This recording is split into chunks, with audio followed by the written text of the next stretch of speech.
Hola, hoy nos encontraremos haciendo una entrevista a Mayari Granda Luna.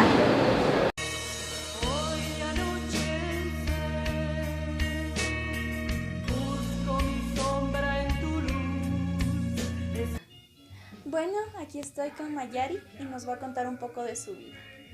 Mayari, cuéntame, desde tu infancia, ¿cómo fue tu primer acercamiento con la música?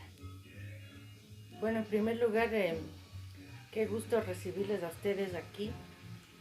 Eh, Siempre tratamos de cruzar justamente al espacio también académico, ¿no? Con respecto al aspecto musical, ¿no?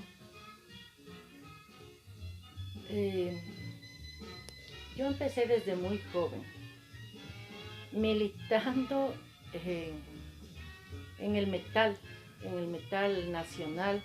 Empecé a escuchar metal, bandas nacionales, bandas colombianas, bandas sudamericanas, bandas también europeas, etcétera. Y a partir de los 14 años, metal propiamente. Súper joven. Años antes escuchaba por influencias familiares bandas de rock clásico, ¿Ya? ¿no? Ya sabes, ¿no? De Led Zeppelin, Iron Butterfly, Pink Floyd, había escuchado también algo de jazz clásico, blues, etcétera, ¿no? Después pasaron los años y yo publiqué mi primer libro cuando tenía 17 años. ¿Ya? Yo me gradué a los 16 años Bastante del colegio, joven. bastante joven. Ha Sí. sido bastante aplicada. ¿Y de qué colegio te graduaste? En el hidrobo. Ah, en el Hidrobo, es un buen colegio. Por supuesto, tuve excelentes maestras de literatura, también de todas las ramas, pero recuerdo muchísimo a mis profesoras de literatura, que fueron ellas quienes eh, supieron también motivarme, ¿no? Ellas también escribían, recuerdo hasta sus nombres, eran también asiduas lectoras de mis padres, ¿no? De la obra poética de Euler Granda y de la obra poética también de Violeta Luna, ¿no? Hermoso. Claro, entonces ya dos poetas así de trayectoria grande, y esperemos, ¿no? Que tal vez con el tiempo en algo se pueda Pero tú también llegar a ser. escribes.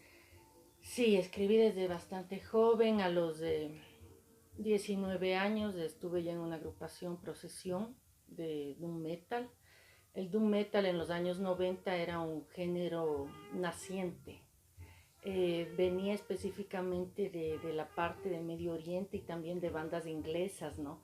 Como Anatema, bandas de Medio Oriente como My Garden, Neolithic, ¿no? Bandas de Turquía, Orphanland. Entonces, ¿qué ocurre con el Doom Metal y las líricas del Doom Metal? En el año 90, cuando empiezan a hacer este género, las letras también se convierten en más introspectivas, unas letras más existenciales, más cercanas al dolor, como una forma de evolución personal, como una especie de transición necesaria para alcanzar justamente esa evolución, ese paso humano, ¿no? Claro. A tratar de trascender o dejar una huella, y de que no todo se disuelva en el tiempo. Y eso es lo que te ha caracterizado, la lírica súper buena, a pesar de ser un ritmo pesado, tu lírica expresa todo lo que tú quieres decir, muy, muy buena. Sabes que, bueno, en realidad estoy ahora por publicar el 12º libro de mi autoría. ¿Ya? Eh, He grabado 7 trabajos discográficos profesionales, 2 como Procesión, 5 como Decapitados, y todos han tenido esa carga de muchísima poesía, Qué ¿no? hermoso. Le has dado tu Eh, toque. Sí, sí, y en realidad es increíble porque ahora yo veo con gran satisfacción que se ha logrado hacer una escuela con respecto a esto de la poesía oscura, ¿no? ¿Ya? Y en realidad nunca fue mi objetivo decir, bueno, yo voy a dedicarme a hacer poesía oscura, porque en realidad poesía oscura, pues las personas que lo escuchaban podías preguntarte, bueno, ¿y en qué consiste esto de la poesía oscura, no? ¿Qué es? Y algunos escritores contemporáneos de mis padres me decían, no, la poesía oscura, pero ¿no te parece que al decir poesía oscura estás hablando como de una poesía poco entendible, poco digerible, un tanto críptica? Yo les decía, no, o sea, yo me estoy refiriendo explícitamente al estado emocional en el que fue creada esa poesía, ¿no? Claro. Entonces tú cuando hiciste poesía lo hiciste desde lo más profundo de ti. Como todos los escritores. Claro. Y lo uniste con la música, hiciste de esto algo maravilloso. Eh, bueno, yo pienso que sí, en realidad se han hecho varias cosas. El día de ayer, por ejemplo, en este concierto se ha logrado romper ya en gran parte con el estigma que se tenía del metalero. Es increíble, el día de ayer he visto tantas familias de metaleros con su esposa que también le gusta el metal, con niños pequeños. He visto cosas maravillosas del día de ayer, ¿no? Es que más allá de la música llega a ser el arte que transmites. Sí, en realidad fue una especie como de reunión familiar, donde todo transcurrió en total orden y con mucha también sensibilidad de la gente, mucho cariño, muchísimo respeto. Un concierto de bandas nacionales, de bandas ecuatorianas. Con mucho respeto, claro. Pero tú dime, ¿cuál ha sido tu trayectoria para ganar todo esto que tienes ahora? La trayectoria solamente se la hace con el tiempo. La voluntad, la disciplina, el trabajo. Claro. ¿Y cuándo fue cuando tú ya, a qué edad, con qué eventos que suscitaron, dijiste, este va a ser mi estilo de vida? Bueno, ha sido bastante duro, ha sido bastante duro. En la vida cuando vas creciendo y el sistema empieza a exigirte las cosas que te exige el mundo, ¿no? Tener un título pues académico de quinto nivel ahora, Em, tener un buen empleo, tener dinero, tener una familia, tener hijos, ser exitoso, ¿no? Cosas. Ese momento llega el punto en el que tú tienes que escoger ¿Ya? y solamente tienes dos caminos. Un camino es en realidad luchar por tu ideal y asumirlo con toda la valentía, cueste lo que cueste, lo que tengas que pasar, ¿no? Y el otro camino es elegir hacer feliz al resto de personas, dejando de pensar en ti o sacrificando tus sueños personales. Claro, y tú cuando decidiste esto, o sea, decidiste esto, ¿cuál fue la etapa más difícil por la que pasaste? El no ser aceptado pienso que por la gente, ¿no? Por la gente, por las personas, claro. Toma en cuenta que yo te hablo desde mi punto de mujer. Imagínate en el año 93, en el año 95, lo que era acudir a un concierto de metal, que aquí prácticamente eran ilegales. Una mujer. Fuiste pionera. La mayoría eran hombres, bandas y público. si yo cuento mujeres, en los primeros conciertos que yo fui, habían 7 mujeres, 5, 10 como público. Las espectadores. ¿Y tú crees que actualmente aún se sigue tomando a las espectadoras como groupies, como un ícono sexual tras de la banda de hombres? Así. ¿Tú crees que aún hay personas que las toman así? Puede ser, sí, sí, Sí, sí, ¿verdad? sí. Yo creo que sí. Y esto responde a un orden patriarcal, ¿no? Que venimos llevándolo desde hace muchísimos años atrás. Se puede hablar de boca para afuera, que en realidad se han conquistado espacios, que en realidad han cambiado las cosas, pero sigues viendo también el mismo tipo de prejuicios a pesar de que pasa el tiempo y pasa la historia y seguimos pasando generaciones, nosotros nos seguimos haciendo viejos y nacen nuestros hijos y nuestros sobrinos, ¿no? Pero se siguen viendo estas cosas, claro que sí. Y dime, ¿alguna vez en algún punto de tu carrera has sentido discriminación por ser mujer? ¿O has sentido que te han tratado diferente por el hecho de ser mujer?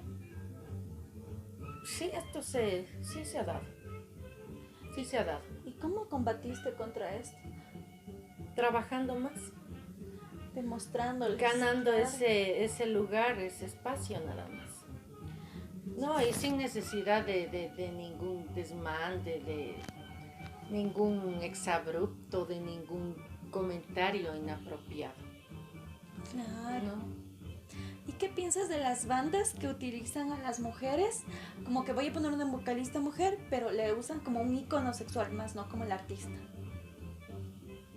Bueno, esto no solamente pasa en las bandas de metal, Claro. ocurre en todo, Socialmente. ¿no? En las publicidades de cigarrillos, de cervezas, de todo, ¿no? Entonces, sí es lamentable, si es que hablamos ya desde el punto de una cosificación de la mujer, el ser tomada como un ornamento, pero yo pienso que hay mujeres también que están luchando, hay mujeres aquí dentro del país, hay historiadoras, hay sociólogas, hay mujeres artistas, pintoras.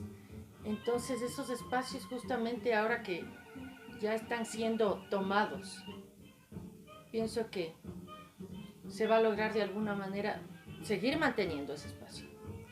Claro, pues se podría decir que un empoderamiento. Pero tú, que eres pionera en esto, cuéntame, ¿qué ha sido lo más difícil que te ha tocado vivir? Trabajar, trabajar, trabajar para poder llegar al punto en el que tú estás, porque eres una persona muy respetada, cabe recalcar. Yo pienso que la autoestima es una base fundamental de todo. Desde ese punto pienso que hay que trabajar uno con uno mismo todo el tiempo y mirando sus errores, sus debilidades y sus fortalezas. Es la única manera como de reconstruirse, de retomarse y de también tener un punto de partida, ¿no? Claro. Entonces tú dime, todas tus vivencias te han ayudado para llegar al punto en el que estás, ¿no es cierto? Todo tu trabajo y ese es el mensaje que tú nos quieres dar, que si se quiere algo, se lucha. Así es. Claro, perfectamente te entiendo, porque en esta sociedad en la que aún, aunque se diga que es el siglo XXI, está muy cosificado el hecho de ser mujer o a la vez se te cierran puertas, porque académicamente o puede ser en cualquier ámbito, los hombres siempre es como que tienen preferencia por ellos. Bueno, en realidad, sabes que leí una obra de una feminista muy conocida. Es una francesa y su nombre es Florence Thomas, ¿Quién? ¿no? Ella aborda pues todo este tipo de desigualdades, de injusticias que se han dado a través de la historia, en el caso de las mujeres, ¿no? Entonces hace todo un estudio acerca de las mujeres como botín de guerra, ¿no? En las guerras son cosas que, por ejemplo, la historia no te va a contar. La historia va siempre a ser relatada por los vencedores, por los triunfadores, por los héroes, ¿no? Más no en realidad por todas las personas que estuvieron y fueron actores en ese momento, ¿no? Aquí, por ejemplo, eh, se ha invisibilizado también el caso histórico, guerras de independencia, el caso de las guarichas. Debes haber Claro, escuchado sí. el caso de las guarichas o rabonas, que eran quienes acompañaban a sus esposos, los soldados en las guerras de independencia, y llevaban inclusive a sus hijos. Y ellas se encargaban de llevar todos los enseres, inclusive armas, cuestiones de cocina, los niños, encargarse de todo, hacer a la vez de enfermeras para curarlos, inclusive algunas estuvieron en algunas batallas de cuidar a sus hijos, a sus esposos, ¿no? De hacer pues las tiendas de campaña para que pernocten justamente todos los soldados, ¿no? Pero esa historia no se cuenta. Aquí hay grandes historiadoras que en realidad eh, han retomado esta imagen de la mujer, El empoderamiento. por supuesto. Claro, ¿y tú crees que el empoderamiento que tienes y el valor que tienes y todo eso, esa fuerza de dentro, te ha venido desde tus padres? Bueno, dicen que los padres, perdón, dicen que los hijos somos el reflejo de los padres. Muy virtuosos también. Yo creo que en realidad los valores que tú tienes, inclusive las inclinaciones, o podría inclusive hablar de un cierto perfil psicológico que tú lo vas adquiriendo y formando desde la infancia, ¿no? Con hechos que te pasaron, con la influencia de tu padre, de tu madre, con sus gustos, etcétera. Pienso que sí tiene muchísimo que ver esto. ¿Y ellos sí te apoyaron al comienzo cuando tú iniciaste en la música? Sí, claro que sí. Es que son artistas también, podrían comprender lo que tú sentías. De cierta manera. Ujú. Qué hermoso, qué hermoso. Me alegra mucho escuchar eso y que ellos te hayan apoyado, porque no hay nada más bonito que tener el apoyo de los padres, es verdad. Claro, sí, puede ser. Y cuéntame, ¿y tu familia qué te ha dicho a cuando tú comenzabas? ¿Qué te decía el resto? ¿En la escritura o en la En música? la escritura y en la música, claro. En la escritura. eh, yo nunca recibí talleres de creación poética. Mm, no he compartido ese punto de vista. No creo que puedas volverte escritor si recibes o no talleres de poesía o de escritura creativa. Es mi punto de vista. Conozco personas dentro del ámbito de lo que yo hago que nunca tuvieron estudios formales en literatura, en poesía, en creación artística, ¿Ya? y son unos poetas increíbles, son grandes escritores, ¿no? Entonces, eh, con mi padre yo he compartido muchísimo. Mi padre, escritor, eh, médico general, después él se especializó en psiquiatría en Guayaquil, autor de aproximadamente unos 19 libros, igual que mi madre. Mi papá también pues ha colaborado con revistas médicas en el país, estudios médicos, ensayos, etcétera. Y pienso que en realidad ha sido un gran valor también el tener esa influencia, ¿no? por parte de los padres. Hace rato nos hablabas de la historia invisibilizada de la mujer en otros aspectos. Quiero que me cuentes desde tu vivencia cuál sientes que es la historia invisibilizada de la mujer en la música. Yo pienso que debería existir todo un estudio acerca de mujeres que han hecho metal, punk y rock en el país.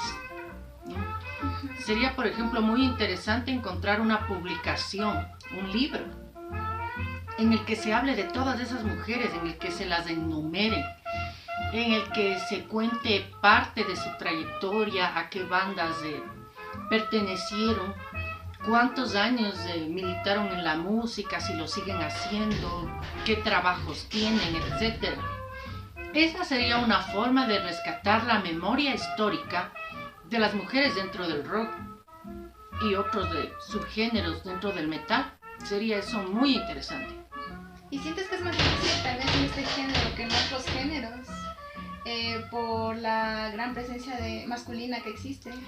Sí, lo que ocurre es que en el mundo propiamente al rock se lo ha estigmatizado muchísimo, ¿no? Desde, bueno, su nacimiento, también por hechos un tanto escandalosos salidos fuera de foco de algunos integrantes de bandas. También en algunos de los casos en agrupaciones fueron nada más que estrategias de marketing, ¿no? Una forma de llamar la atención justamente para que ese rating de ventas pueda también crecer y subir, ¿no? Pero claro, ese estigma pienso que sí ha afectado un poco. Ya. Hace rato hablabas de tus músicos. ¿Tú sientes que en los grupos, en las bandas que has estado, la relación con los demás integrantes siempre ha sido horizontal? ¿O has sentido tal vez que no es del todo orgánico y no te sientes totalmente cómoda tal vez? Es difícil el liderazgo en una banda, es bastante difícil. En el momento en el que tenemos hombres y mujeres en una banda, sí es un tanto difícil porque las relaciones interpersonales se dan de forma diferente, ¿no? Entre un hombre y una mujer que entre un grupo de hombres o entre un grupo de mujeres, por ejemplo. Ahora en mi caso, con esta nueva alineación, yo estoy trabajando con una vocalista gutural, mujer, ¿no? Entonces, pienso que mujeres como ella también han venido guerreándose, ¿no? Desde otras bandas, se han motivado por estudiar técnicas de voz gutural, estudiar acerca de música, ¿no? Entonces eso también es una especie de lucha personal que justamente como género femenino a nosotras nos engrandece y también debería solidarizarnos, ¿no? Con todas estas artistas. ¿Y cómo sientes tú el hecho de que, bueno, mientras más pasa el tiempo hay más mujeres en la música, hay más mujeres a la vista del público? ¿Cómo sientes que se ha dado esto? Ahora veo una gran cantidad de mujeres, no solamente como cantantes, sino como ejecutantes pues de un instrumento, ¿no? Hay violinistas, hay guitarristas, hay bajistas, hay bateristas.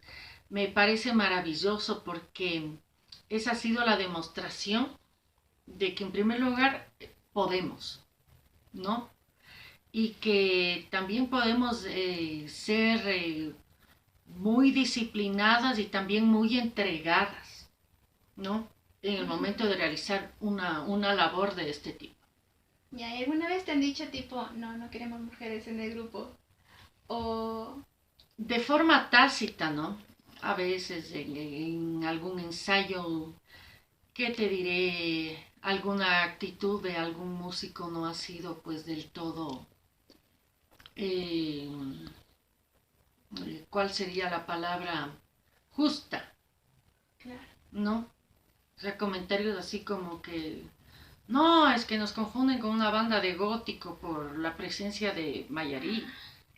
Cosas de ese tipo, ¿no? Que suenan un poco fuera de foco, ¿no? Entonces sí sientes que la mujer está estereotipada en este género musical o de alguna manera sí se cosifica y se le quiere ver de cierta manera. ¿Has sentido alguna vez la presión de que quieran que tú hagas cierto tipo de cosas o que te veas de cierta manera? No, yo pienso que las limitaciones son mentales, pero he visto esas limitaciones en las otras personas, ¿no? Uh-huh. Que a veces tal vez no pueden asumir o no saben cómo manejar esa situación. Tal vez en las otras personas sí, pero en mí no. No, ni en alguien así cercano No, que hayas no, tenido que decirle tal vez así no. no, no. Queremos agradecerte por esta entrevista que nos has dado, por tu experiencia y por hacer este trabajo que haces y visibilizar más a la mujer en la música. Queremos que sepas que realmente es un honor para nosotros estarte Muchas entrevistando gracias. y esperamos que también hayas disfrutado de la entrevista. Muchas gracias, el honor ha sido mío y una de las maneras de despertar el espíritu es justamente a través del estudio. Y ustedes, que son futuros sociólogos y sociólogas, estaría muy bien eso. Gracias a ustedes. Gracias a ti. Gracias.